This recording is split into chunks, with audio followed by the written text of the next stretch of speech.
Hello. They say home is where the heart is. Well, I hope my wife's heart was with her lover because she sure as hell wasn't welcome in my house anymore. Some people scream, cry, or beg when they catch their spouse cheating. Me? I renovated. Let's start from the beginning. I'm Jake, 37, and until recently, I was what every rom-com tries to convince you is the perfect husband. The kind of guy who remembers anniversaries, leaves sweet notes, and still looks at his wife like she's the only woman in the room. I believed in loyalty, in commitment, in building a life together. But as it turns out, I was building a house for a woman who was already planning her escape route. Emily and I met 10 years ago.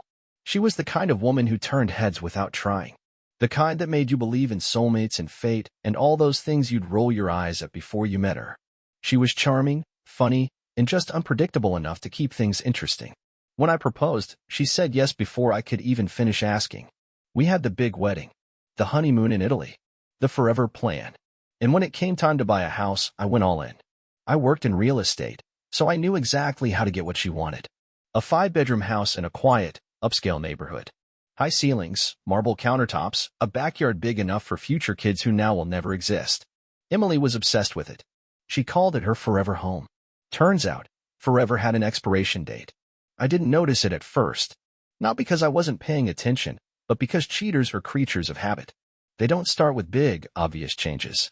It's small things. A shift in tone. A new perfume she never wore around me. A sudden interest in fitness when she used to swear the only running she'd ever do was to chase down an ice cream truck. At first, I thought maybe she was just bored. I suggested weekend getaways, date nights, a couple's cooking class. She always had excuses. Then came the late nights. Meetings. Work events. Traffic. Everything but a real explanation. Then came the phone habits. Emily was never secretive about her phone. She'd leave it lying around, unlocked, because we never had anything to hide. Then, one day, Face ID became her new best friend.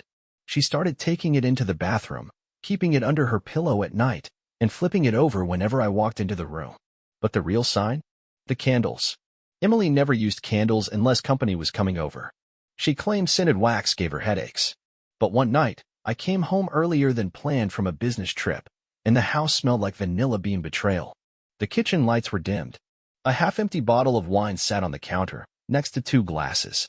The living room rug looked like someone had recently stepped on it in a hurry. And then, there was the footprint.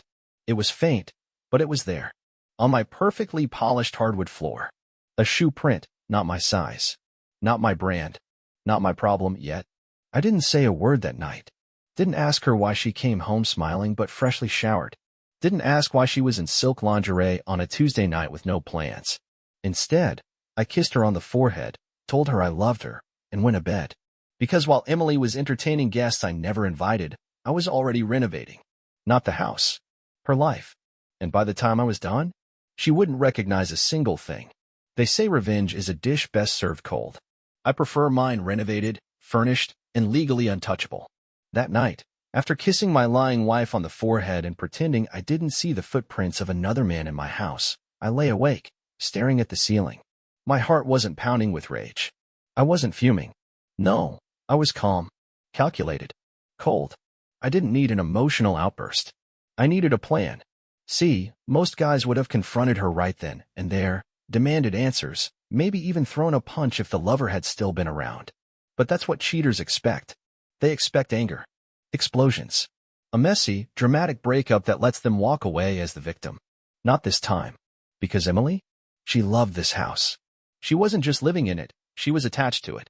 Every design choice, every expensive renovation, every piece of furniture was hers.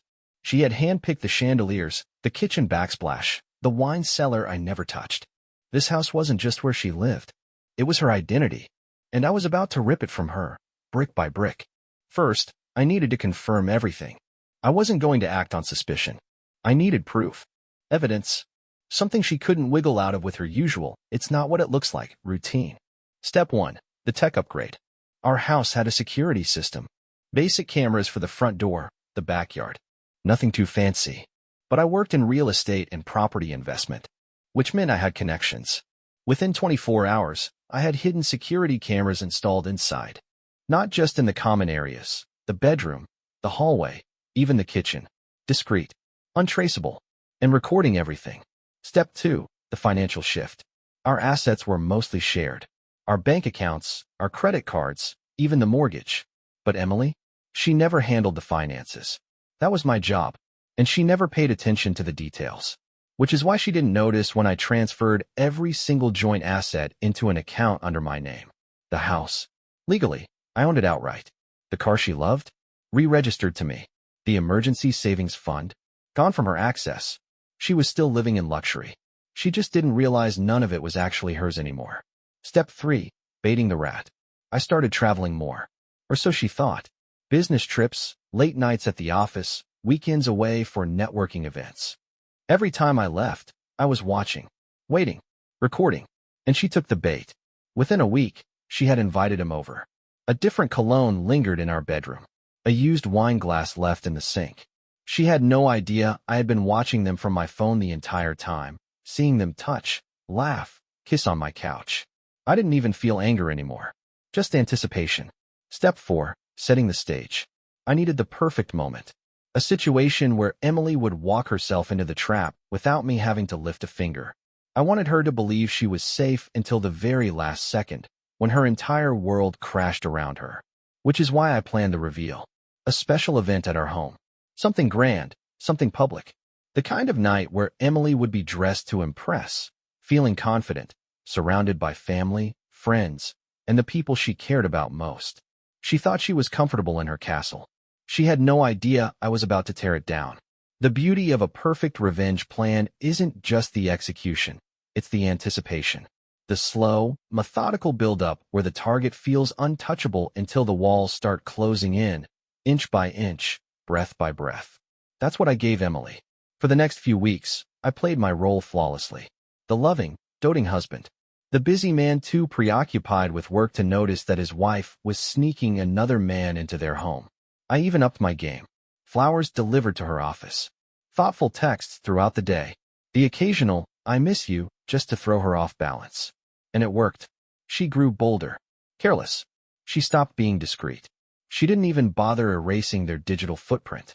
I found their text messages easily, lazy, predictable nonsense. Last night was amazing. I can't stop thinking about you. I wish I was in your arms instead of at home with him. You make me feel alive. He just exists. That one. That was my favorite. Because when I was done, I'd be the one thriving, and she'd be the one barely existing. The plan was simple in theory, but in execution, it had to be immaculate. Step 1, the event. A grand charity gala hosted at our home. A night of class, sophistication, and, unbeknownst to Emily, destruction. She loved playing the high society hostess, basking in the attention, pretending our life was picture perfect. She had no idea I was staging her downfall. I made sure to invite everyone who mattered. Her family, her closest friends, her coworkers, our lawyer. Yes, our lawyer. And of course, her lover. Oh, she didn't invite him. I did. Through a fake number, a little manipulation, and just enough breadcrumbs to make him think she wanted a grand gesture. After all, affairs thrive in the shadows. But when they get exposed to blazing, unforgiving light, that's when they rot and die. Step 2, the final proof. Cameras are great, but documents ruin lives. So, I compiled everything. Screenshots of their texts. Bank statements of the money she secretly took from our accounts to fund her little rendezvous. Hotel receipts. And, of course, the security footage. Nothing too explicit, just enough. Enough to confirm the truth without leaving room for denial. Enough to ruin her publicly. Step 3, the perfect timing. The gala was her stage. I wanted her to feel on top of the world, glowing, radiant, the center of attention. Because the higher she climbed, the farther she'd fall. So I waited. Waited until she was smiling, sipping wine, laughing with guests. Until she thought she had won. Then, I stepped onto the stage, microphone in hand. And I pressed play. The projector screen behind me flickered to life. The first few seconds were innocent. A simple slideshow of happy memories. Our wedding, our first vacation, pictures of our dream home. Nostalgic. Sweet. Then, the messages appeared. One by one. A room full of influential people, family, friends. All watching as Emily's private betrayal became very, very public. At first, confusion. Then gasps. Then, silence. I turned to see her face. It was priceless. Panic. Realization. The sinking horror of someone who just lost everything in an instant. She turned to me, to the screen, back to me. And then, the real fun began. The moment the first incriminating text appeared on the projector screen, the mood in the room shifted violently. The laughter, the elegant chatter, the clinking of champagne glasses, all of it died instantly. A few guests leaned in closer, squinting at the screen, because surely they weren't reading what they thought they were reading. But oh, they were. Last night was amazing. I wish I could fall asleep next to you every night instead of sneaking around like this. I love you, baby. He's so oblivious. I feel bad, but not bad enough to stop. Our little secret is safe. He would never suspect a thing. Oh, Emily, you underestimated me. She went rigid beside me, her fingers clutching her wine glass, so tight I half expected it to shatter. I watched, sipping my own drink with amusement, as her perfectly curated world burned in real time. Her mother, sitting front row, gasped so loudly you'd think she'd just found out her daughter was leading a double life as a crime boss. A few guests muttered, "Oh my God," under their breath. One of her coworkers did that awkward cough people do when they want to leave but don't want to be rude. But my favorite part? Nathan, the man of the hour. You see, I had strategically placed him near the front, center stage for his grand performance. He had no idea why he was even here, probably thought Emily had planned a dramatic confession of love, that they'd run off into the sunset together like some kind of forbidden romance movie. Instead, he was the main attraction in a scandal straight out of a soap opera. He looked at the screen, then at Emily, then at me, then back at the screen. His entire existence short-circuited. I could almost hear his brain screaming, "Abort mission. Eject. Eject. Too late, buddy. You're staying for the whole show." Emily finally moved, her hand reaching out to grab mine. "Jake, please." I took a casual step away from her like she was trying to hand me a contaminated burrito. "Emily, sweetheart," I said, voice dripping with mock sympathy, "you look like you've seen a ghost." "Oh, wait, that's just the last shred of your dignity leaving your body." The crowd erupted. Some people gasped. A few chuckled, the good ones, the ones who appreciated quality entertainment. And Emily? She turned an unnatural shade of white. Then came the grand finale. The security footage. Because why stop at text when I had high-definition proof? On the screen, there she was, in my house, on my couch, kissing Nathan like a low-budget romance movie with bad acting. The same couch where she sat every evening, telling me about her stressful day while her business partner was clearly providing extracurricular activities. Nathan looked like he was considering whether it was socially acceptable to sprint out the nearest exit. Emily's mother looked ready to faint. A server in the corner of the room covered his mouth to hide a laugh. Meanwhile, I casually checked my watch, like I was bored. Emily's voice finally returned. "Jake, we can talk about this in private." I held up a hand, cutting her off. "Private? Oh no, honey. You made this public the moment you disrespected our marriage in my house. You wanted to keep secrets? That's funny, because now you don't have any." Then, the knockout punch. I pulled out an envelope and handed it to her. Her hands trembled as she opened it, her eyes scanning the divorce papers. But the real cherry on top? The financial breakdown. "You might want to read that part carefully," I said, grinning. "See, our prenup? It has a loyalty clause. Which means, well, you'll find out soon enough." Translation? She was walking away with nothing. Her face crumpled. Nathan took this as his chance to escape, but before he could fully weasel his way out, Melanie, his now very ex-wife, stepped in front of him. "Going somewhere, sweetheart?" she asked, holding up her own envelope. That's right. I wasn't the only one who came prepared. Melanie had filed for divorce too. Nathan let out a noise somewhere between a sigh and a dying wail. The night ended with Emily crying in the middle of our now very much my house, Nathan getting served with divorce papers, and me? I grabbed another drink, leaned against the bar, and enjoyed every second of it. The gala was over, but the wreckage it left behind? Oh, that would last a lifetime. Emily stood there, frozen in the middle of the ballroom, gripping the divorce papers like they were some foreign language she couldn't comprehend. The guests had already started to scatter, murmuring, whispering, pretending they weren't gleefully taking mental notes for later gossip. Some stayed, just for the spectacle, watching like they'd been given front-row seats to a once-in-a-lifetime disaster. Emily's mother was still clutching her pearls, eyes darting between me, the projector screen, which still had the last damning image frozen on it, for effect, and her disgraced daughter. Her father? Silent. Stoic. That old money disappointment look on his face, that was the real punishment. But the best part? Nathan.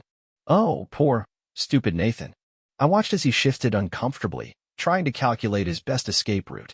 His hand twitched, like he was about to reach for Emily, like they could face this together. But the second he turned, she stepped back. Not out of fear. Out of pure, unfiltered survival instinct. Because she realized it too. Their affair had been fun when it was in secret, when it was thrilling, when it had consequences for me, not for them. But now? Now, Nathan wasn't her exciting escape. Now, he was the reason she lost everything. I could see the exact moment she resented him. That's when I knew. I didn't need to fight her. Didn't need to shred her apart with words. She was going to destroy herself just fine. But still, I wasn't done yet. Emily finally looked at me, her voice cracking. Jake, we don't have to do this. We can fix. I actually laughed. A genuine, full-body, throw-your-head-back kind of laugh. Fix this, I said, shaking my head. Emily, the only thing that's getting fixed is your address. And your financial status. And probably your reputation, but good luck with that one. Because here's the thing. The prenup? It didn't just mean she left with nothing. It meant she owed me. And I had already filed a claim for damages. She would be paying me alimony. The realization hit her hard. Nathan, sensing the sinking ship, did what all cowards do. He turned on her first. Why didn't you tell me about the prenup? He hissed, voice low, like he still had a chance of making this a private conversation. Why didn't you tell me your boss was investigating you for embezzlement? I shot back, raising an eyebrow. Ah, yes. I hadn't mentioned that yet, had I? Because while Emily had been running around with her boy toy, Nathan had been using company money to fund their little adventures. And guess who had kindly forwarded all the receipts to his employer? Nathan's face went pale. Emily whipped around to him. Wait, what is he talking about? And just like that, the golden couple turned on each other. I stood back, watching them implode, sipping the last of my drink like a satisfied villain in a movie. They thought they had played me. Thought they were going to live happily ever after at my expense. No? Emily was broke, jobless, and about to be socially exiled. Nathan was about to lose his career, his money, and probably his freedom. And me? I was done. I checked my watch, then glanced at my lawyer, who had been enjoying this just as much as I was. Shall we? I asked, motioning toward the exit. He grinned. After you. And just like that, I walked away. I didn't yell. I didn't argue. I didn't stay to watch them collapse, because I didn't need to. They were already buried. Silence. Not the calm, peaceful kind. The heavy, suffocating silence that lingers right before a storm rips everything apart. The kind that makes people uncomfortable. The kind that signals something irreversible is about to happen. I stood there, watching them. Emily, still clutching the divorce papers in one hand, her other balled into a trembling fist. Nathan, shifting from foot to foot like a guilty child waiting to be punished. The room around us had mostly cleared, but enough people remained, the ones who wanted to see this disaster to its bitter end. Her parents, my lawyer, a few of her friends, standing off to the side, pretending they weren't witnessing the fall of a queen who thought she was untouchable. And then there was Melanie. Oh, Melanie. She had a drink in hand, swirling the liquid around, watching the tension unfold like she had paid for premium seats. Emily finally spoke, her voice cracking. Jake, you didn't have to do this. I tilted my head. Do what? Expose your months-long affair? Show the world that while I was building a life with you, you were tearing it down behind my back. I gestured toward the papers. Oh, you mean the part where I legally ensured that you get nothing? Her face contorted. The panic was setting in now. She knew she had lost, but she was scrambling to bargain her way out. Jake, listen, I made a mistake, but I cut her off with a laugh. A mistake. I took a step closer, lowering my voice so only she could hear me. Emily, a mistake is forgetting an anniversary. A mistake is burning dinner. A mistake is losing your keys. You didn't make a mistake. You made a series of choices that led you here. I could see her chest rising and falling rapidly, her mind racing for a way out. But there wasn't one. I had burned every bridge she could run to. And then, Nathan, in all his delusional glory, decided it was his time to speak. This is ridiculous, he muttered, rubbing a hand over his face. So what? You embarrass her, take everything from her, and just, what? Walk away. He scoffed, shaking his head. Real mature, man. I turned to him slowly, feeling a whole new level of amusement bubbling inside me. Walk away. I repeated. Oh, Nathan, I'm not walking away. I already won. That's when Melanie stepped forward, her heels clicking against the marble floor. Oh, by the way, sweetheart, she said sweetly, looking Nathan dead in the eye. I had our prenup reviewed too. You'll be happy to know that I'm keeping everything. The house, the cars, the savings, and, of course. She reached into her purse, pulled out a neatly folded document, and waved it in front of him. The divorce papers. Signed. Just waiting for you. Nathan's face went slack. Melanie, come on. Come on what? She laughed, shaking her head. Oh, Nathan, did you actually think you'd come out of this with anything? The only thing you're walking away with is a destroyed reputation and some really bad life choices. And that's when Emily snapped. She whirled on Nathan, her face twisting with pure betrayal. Wait, your prenup? You mean to tell me you're broke too? I held up a hand. Wait. Let me get this straight. I looked between them, barely holding back my grin. Emily, you risked everything. Threw away your marriage, snuck around, lied, for a man who doesn't even have money? The realization hit her like a freight train. Her lips parted, her whole body went rigid, and then She turned back to Nathan, rage twisting her features. You told me you were handling it. You told me. Nathan took a half step back, his hands up. I thought I could. You thought you could what? Her voice was rising now, her calm facade completely shattered. You thought we could just figure it out after I lost everything? She shoved his chest, and Nathan stumbled. I heard a snort. Looked over. Melanie was sipping her drink, barely containing her joy. Emily turned back to me, her eyes now filled with a different kind of desperation. Jake, I shook my head. Emily, don't insult both of us by pretending there's anything left to say. Her mouth clamped shut. I adjusted my cuffs, let out a satisfied breath, and turned to my lawyer. Let's wrap this up. And with that, I walked away. Out of the house. Out of the marriage. Out of a situation that had already collapsed beyond repair. Behind me, utter destruction. And I didn't feel an ounce of regret. Because while Emily and Nathan stood there, surrounded by the smoking ruins of their choices, I had just walked into a brand new future. One where I never had to look at either of them again. The thing about destroying someone's world is that once you walk away, they still have to live in the wreckage. Emily didn't realize it yet, but her nightmare was just beginning. By the time I left the gala, my phone was already blowing up. Mutual friends, distant acquaintances, even people who had barely spoken to me in years, all of them wanted to get the inside scoop. Some were shocked, some were gleeful, and some, they were already picking sides. Turns out, in a battle between a cheating wife and the husband she betrayed, most people don't exactly rush to defend the homewrecker. Within 24 hours, Emily's entire social life was crumbling. The women she used to gossip with? Silent. Her best friends? 2 of them blocked her. Her boss? Fired her. Oh, yeah, that was another little twist. See, Emily's company had a strict ethics clause, no workplace affairs, no major public scandals, and definitely no bad press. And thanks to the viral video of her breakdown at the gala, her face was now plastered all over social media. People love a good scandal. Her job? Gone. Her reputation? Unsalvageable. And the house? Well, that was the best part. Remember how Emily used to love our house? How she decorated every inch of it, carefully selecting furniture, custom designs, and high-end appliances. Turns out, it's a lot less fun when you don't own it anymore. The next morning, she must have thought she could plead her case, because she actually came back. Correction, she tried to. I was in the kitchen, making a fresh cup of coffee in absolute peace, when I heard the sound of someone frantically punching in the code at the front door. A pause. More beeping. Then a muffled scream of frustration. That's when I smiled.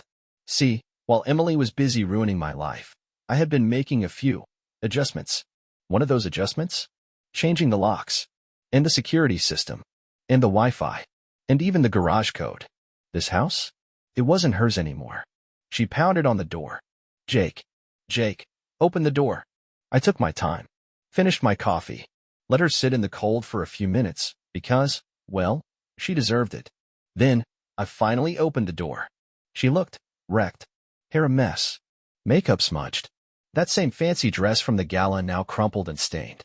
I almost felt bad for her. Almost. She opened her mouth to start her dramatic plea, but I cut her off with one simple sentence. Emily, why are you trying to break into my house? That shut her up real fast. She blinked. Jake, Don't do this. We built this together.